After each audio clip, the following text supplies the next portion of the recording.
आज की कहानी है बाघ की चालाकी। एक जंगल में एक बेहद चालाक बाघ अकेला रहा करता था। हालांकि जंगल में और भी बहुत सारे जानवर रहते थे, परंतु वह बाघ अपने परिवार से बचपन में ही बिछड़ चुका था। इसलिए उसने अपना सारा जीवन अकेले ही संघर्ष के साथ इस घने से जंगल में गुजारा था। वह जंगल के प्रत्येक कोने कोने से वाकिफ था, अतः उसे इस जंगल में किसी भी चीज का भय नहीं रहा था। वह सारे जंगल में अकेले घूमता और जब जरूरत पड़ती अपने खाने की व्यवस्था कर ही लेता।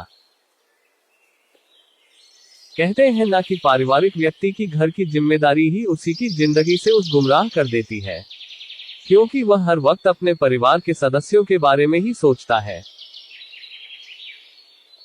अगर वह कुछ खाना अकेले भी खाता है तो उससे वह खाना ये सोचकर हजम नहीं हो पाता कि उसके घर वाले भूखे रह जाएंगे और उसका पेट भर जाएगा। लेकिन बाघ का परिवार था ही नहीं और वह अपना जीवन खुद के बनाए नियमों एवं शर्तों के बल पर जीता। इसलिए वह हर दिन खुशी के साथ मौज मस्ती करके बिता लेता। वह बड़े से बड़े जानवर के साथ चालाकी से खिलवाड़ कर देता।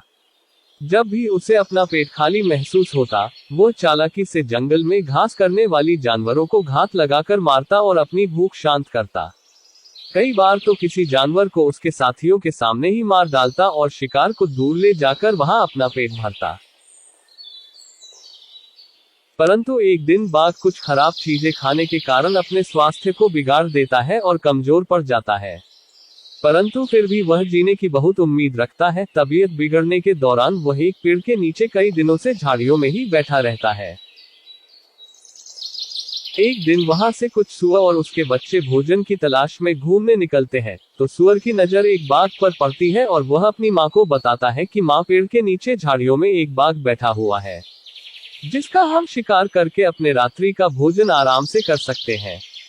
बच्चा अपनी माँ से यह बात बोलता है, पर तेजतर्रार कानों की बदौलत बाघ ये बात सुन लेता है